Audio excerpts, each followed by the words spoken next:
Hi everyone, Laurel here, Minnesota Zone 4. Just doing another little fall garden tour.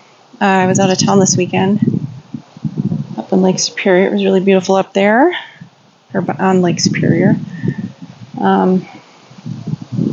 We've had some decent weather down here. I don't think we've had any more freezes, a little bit of frost. But there's some things that are still looking okay. The sedum always looks good. Snapdragons are done blooming, but they're still green back there. All the hydrangeas now their flowers have gone brown and they're losing their leaves. Grasses are starting to turn color. Everything's going dormant. So I got a lot of stuff out of here. There was a big pot where those bricks are that's cleared out.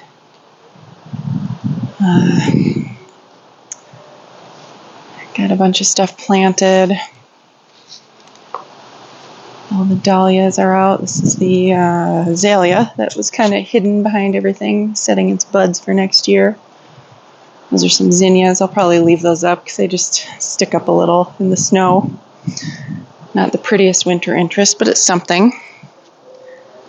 The sun-credible sunflower is done. I did plant all my garlic as I showed prior videos. I did plant a few bulbs along the edge over here and in the corner just as an experiment. I'm just curious how winter hardy this bed will be for garlic. I guess I'll see. I guess it depends on how extreme our winter is as well. Did have some peas that must have seeded themselves and germinated down here. It's way too late to get any unless we have an extremely warm fall into early winter. Those are unlikely to produce any fruit. Do still have some carrots and green onions. I've kind of been slowly eating the green onions. Carrots still left, but they're going to be pretty small. A little bit of lettuce. I suppose I could eat that still. This is where I planted the other garlic as backup, just in case the stuff in the bed freezes out if it's completely not winter hardy in there. Things over here losing their leaves. Okra always look nice in the fall. There's our Siberian iris in the back there, going dormant. I planted this little ground cover sedum down there between the salvia. Here are the new plantings. That Jacob's ladder still looks really good. Of course, hellebore is semi-evergreen there, right behind it. Not a lot of color on the viburnum, although they're really not. Yeah, still looks good. A lot of green on those. I guess this branch has some color back here. Those don't get a ton of sun though, so I'm not surprised at that. Hydrangeas, that's a little lime. And the firelights. Yeah, this viburnum still is pretty green too. I don't know. Maybe that's just what they do. Dogwood is just about gone. The leaves are just about done. Here you can see the red stems, kind of, although it's a little bit hard to see in the bright sun. It's pretty warm today, about 50 degrees. A little bit breezy. These viburnum are obviously bare. And let's see. Just pretty in this afternoon light. Very pleasant to be out here. The lungwort here is semi-evergreen. This variety is Trevi Fountain. I think it's been here 3 years now. Virginia getting a lot of that color. This one is called Winter Glow Virginia. There are 3 of them there. Those were new last fall. Another hellebore over here. Variegated one. Not as bright color. These, I don't know. These hardy geranium, last year they usually turned like really bright red or pops of bright red on them. They're just kind of, I mean, they look nice. Much more muted this year, whatever that means. These are all annuals. The hostas, of course, are pretty. Their foliage got killed back by the frost, so they're all going dormant.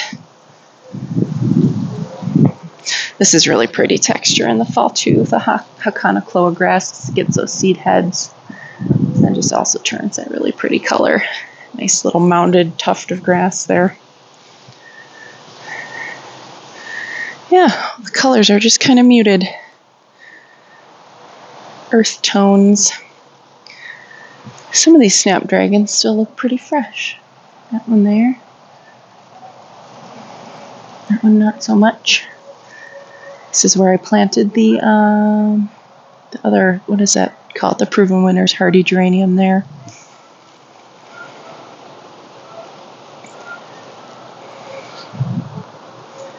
Very pretty.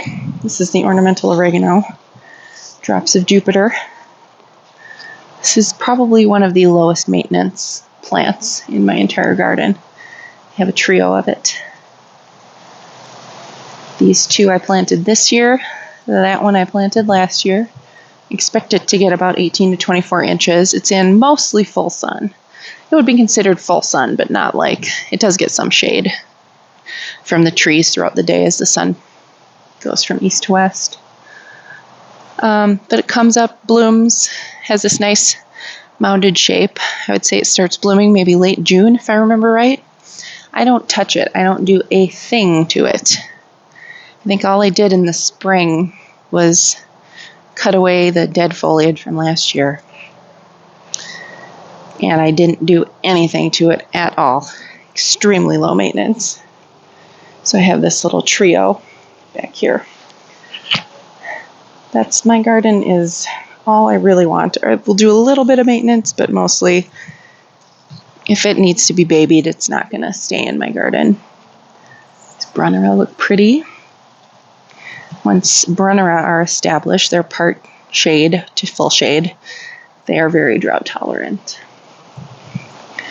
So these two over here that I planted last year, now their foliage is kind of dying back as they go into dormancy for the winter. I really didn't do anything to these. I maybe watered them a little bit.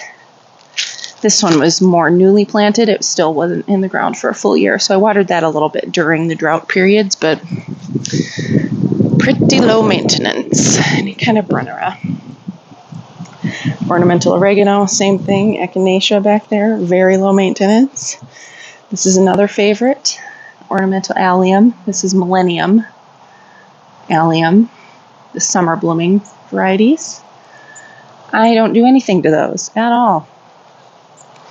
They survive on their own. I suppose I could split them every few years if they get way too big, but other than that, I just, in the spring, come cut away the dead seed heads and I leave these up. You can see how pretty they look for winter and sticking above the snow. A lot of texture in the winter garden. Otherwise, I cut off the stems at the ground. That's it. They don't need extra water. They need nothing. They're fantastic. Hostas are the same thing for dry shade. They won't get as big as they will in like wet shade, but extremely low maintenance. This plant also, I don't see this everywhere. This is a Noblessa yarrow. It is still blooming. Well, I don't know if it's actively blooming, but it still has blooms. Here we are in mid-November. This is one of the first things that started blooming over here early in the summer, or I guess late spring, early summer, whatever you want to say. I did cut it back a few times, but not very carefully. You can just hack it back. The blooms do, as they age, they dry and turn brown. You don't have to cut it back, but I just like the way it looks better if I cut it back a couple times a year. a summer, I should say, a couple times a summer. And then it will produce even more blooms. It will branch more and have more blooms coming, but that literally has bloomed, I think, longer than anything in my entire garden. Extremely drought tolerant. This one is in full sun. I think they have newer varieties. This is an older variety, so it did get a little bit gangly and flop open early on, which is why I put the support. But I think next year, if I keep up with pruning it a little more, I won't even need that. Sedum, one of the most low maintenance plants there is. That's one that you can mother to death if you can baby it to death. It doesn't like good soil, doesn't want fertilizer, doesn't like too much water. It just wants to be left alone. It'll do its thing. Lots of sun, heat, doesn't miss a beat. That rhymed. I'm a big fan of any plants that are like that. Yeah, even the petunias are still green. They don't have any blooms anymore. It hasn't even been cold enough to kill those yet. This phlox still looks pretty good. It even has a couple blooms on it. Next year, this one might give the yarrow a run for its money in terms of how long it blooms. We'll see. Once it's established, it'll be a competition. Here I planted 4 Nepeta cat's pajamas.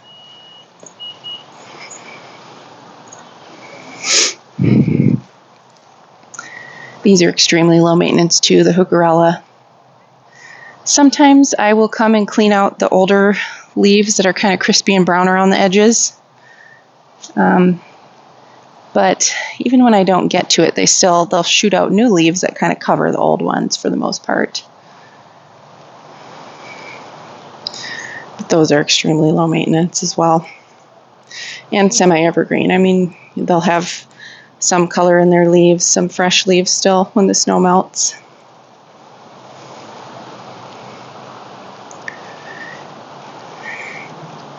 This garden over here in the shade pretty much goes completely to sleep. The ajuga is semi-evergreen, so the ajuga ground cover. I've got the burgundy glow or something, and then there's one like more of a chartreuse colored one. They're kind of mixed together over. That's about the only thing that stays evergreen over here in the wintertime. Although now I have a new lungwort here that's semi-evergreen, and a heucherella down here, also semi-evergreen. Those are newly planted this year. But most everything, the ground covers also keep some of their color. The Pachysandra that I'm working on establishing over here. We've got lamium. There's another lungwort back there. These are fairly new, and I just leave the vines up from the clematis here on the trellis. This one is still establishing itself, and it's in part shade, so it's probably not ever going to get as huge as it would get in full sun. But I leave the vines up. This is a pruning type where you can cut it back in the spring. Grows and blooms on new growth. GM, these are semi-evergreen. There's a younger one here, and a Brunner I just planted this fall. New hydrangeas. Moved hydrangeas. I did get this sedum. That's one of the rock and row sedums. Pop Star, I think it's called. Maybe it's rock and round. It's more of a mounded shape. 2 more established GM. These are extremely low maintenance. The only thing, well, I do clean up some of the dead leaves in the spring, but they do have a lot of fresh growth, and they are semi-evergreen, they grow fast. If you don't clean up the dead leaves, they get mostly covered by the new leaves, so they're kind of hidden. But I still like to clean them up. I just crave that stuff in the spring. I did plant, this is one of the dicentras here. Hopefully that works. Those do not like super moist soil, and it does stay pretty dry over here. More of that gold color on the, yet more gold on the honeysuckle. Got some more sedum over here. I did kind of expand this out. I will slowly kind of expand these things, and planted another sedum. That's the Rock and Grow.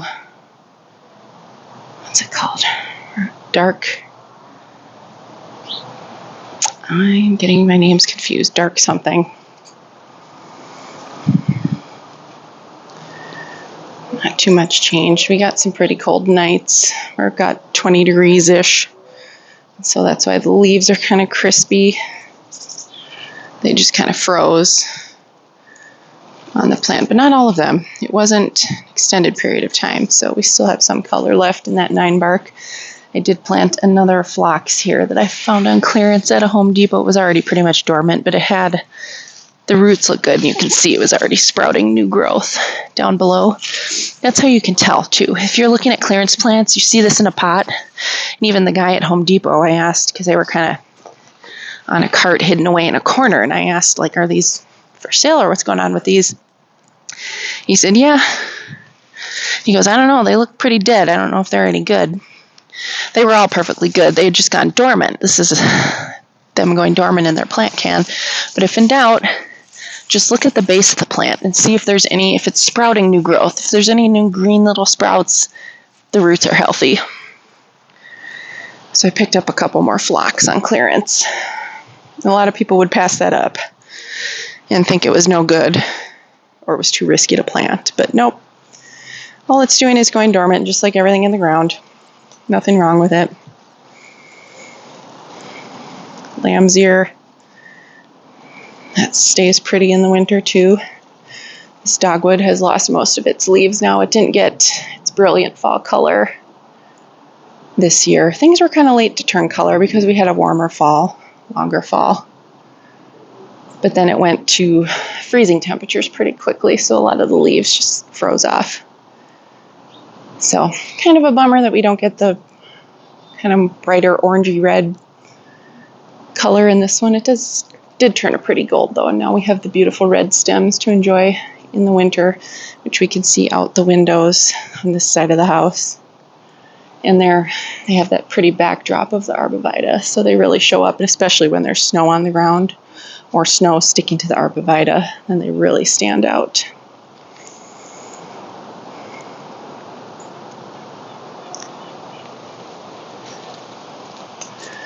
Yeah, that's the garden. Yeah, I planted a few more things over here this last week. I think I got another Brunnera in the ground over here. Oops, sorry if that got a little shaky. This little handheld thing sometimes does that. This is a, what's it called? Ground cover. Yep, forgot the name again, as usual. True to form. That was a clearance plant. Oh, and I did plant this heuchera over here. Silver gumdrop or something like that. That's a Proven Winners one. I think it has really bright red flowers, which will be pretty.